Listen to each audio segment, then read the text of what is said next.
वासी अहमद राजा का, एमकॉइन bitcoin crypto से यूथ को कैसे बचाना चाहिए। और इस प्रश्न को मैं थोड़ा सा और क्लैरिटी के साथ आपसे पूछना चाहता हूँ। जी सर। शायद ये पूछना चाहते हैं कि जो क्रिप्टो वाली कंपनियाँ डायरेक्ट सेलिंग में आती हैं जी। क्या वो सही हैं, और अगर सही नहीं है तो उसका जो अट्रैक्शन होता है जल्दी पैसा का, उससे लोगों को कैसे बचाया जाए और खुद कैसे बचा जाए। इसका सर जवाब फिर से दूंगा कि 12 पेज का गाइडलाइन है और 12 पॉइंट्स भी हैं। आप 12 पॉइंट पढ़ लो, उसमें एक पॉइंट स्पष्ट लिखता है सर कि सबसे पहले यदि किसी भी कंपनी का फिजिकल ऑफिस भारत में ना हो तो इनलीगल है। और मुझे लगता है किसी क्रिप्टो वाले का ऑफिस भारत में नहीं है, पहली चीज। यस। और दूसरी पॉइंट है कि फाइनेंशियल सर्विसेज को नेटवर्क मार्केटिंग में आप सर्कुलेट नहीं कर सकते। एक जमाना था कि टीएलसी जैसी बहुत सारी कंपनियां इंश्योरेंस का काम नेटवर्क मार्केटिंग में करती थी, बट एक गाइडलाइन चेंज हुआ कि अब नेटवर्क मार्केटिंग में इस चीज़ को नहीं किया सकता, और बड़ी बड़ी कंपनियां लेके आई थी, सबने इंश्योरेंस क्लोज कर दिया। Very true. तो जब आप नेटवर्क मार्केटिंग में आ रहे हो तो आपको सबसे पहले किसी लीडर को रेफर मत करो या उनका मत सुनो, आप जाओ उस 12 पेज के 12 पॉइंट्स को। उन पॉइंट में 2 पॉइंट आपको मिलेगा।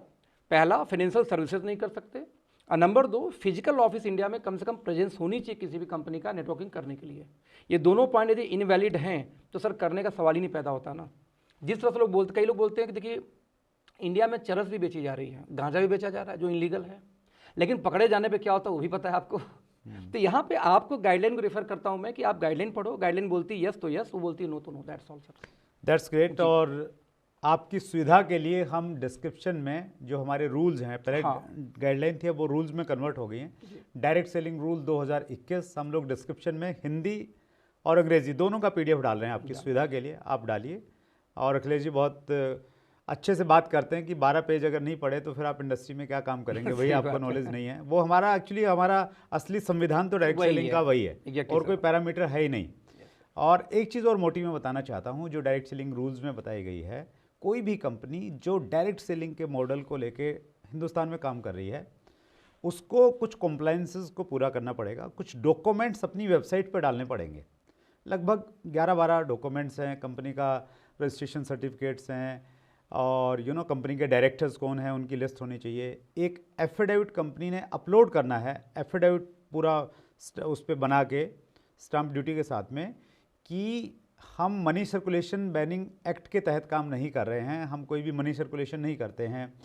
उसकी आईटीआर, उसकी बैलेंस शीट सारी मैंडेटरी हैं, अपनी वेबसाइट पर डालना कंपनी को। तो ये जितनी भी कंपनियां हैं जो क्रिप्टो बेस आती हैं, तो उसकी वेबसाइट पर जाइए, आप वेबसाइट पे जाके देखिए कि क्या वो सारे के सारे कॉम्प्लायंसेस वो पूरे कर रहे हैं। अगर नहीं कर रहे हैं तो वो 100% इलीगल है, खुद भी बचिए। और जो लोग मोटिवेटेड हैं उन कंपनियों के लिए, तो उनको ये जानकारी आप जरूर दे दीजिए। ये अखिलेश जी वाला इंटरव्यू दिखा दीजिए, शायद उनको कुछ जानकारी मिल जाएगी। एक साल में और सर पूछना चाहूँगा, जो लोग क्रिप्टो को प्रमोट करते हैं, प्लीज़। आपने स्टेट बैंक का एक शेयर खरीदा 100 रुपये का, और आपने क्रिप्टो खरीदा 100 रुपये का। 100 से 110 होगा, दोनों प्रॉफिट देगा। 100 से 90 होगा, दोनों लॉस देगा।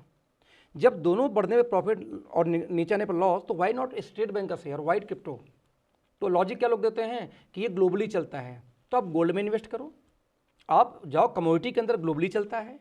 बट वो जानबूझ के क्रिप्टो लेके जाते हैं, उनको कमीशन मिलता है उस ले जाने का। तो एक्चुअली पर्पज इन्वेस्टमेंट है ही नहीं क्रिप्टो में, फॉरेक्स में मैक्सिमम लोगों का पर्पज है मनी सर्कुलेशन करके अपनी पॉकेट भरना। यदि आप इन्वेस्टमेंट के पर्पज से जाते हो, तो आपने लिखा था कि यूथ को कैसे, यूथ पास पैसा होता कहाँ जो बचाएंगे उसको। भाई जब आप इन्वेस्टमेंट करने लायक होगे तब आपका डिसीजन है कि म्यूचुअल फंड जाएंगे, स्टॉक मार्केट जाएंगे, बॉन्ड में जाएंगे या क्रिप्टो में जाएंगे। अब आपका ऑप्शन है। लेकिन यदि क्रिप्टो में लगवाने पे पैसा आता है तो फ्रॉड है पहले ही। नहीं, वो इन्वेस्टमेंट तो है ही नहीं सर। वो जी जी जी, इन्वेस्टमेंट तो एक अलग क्राइटेरिया हो गया। जी जी। प्रॉब्लम हमें ये है कि वो डायरेक्ट सेलिंग मॉडल के तहत काम करते हैं, और वो एक इशू है। जी बिल्कुल सही है।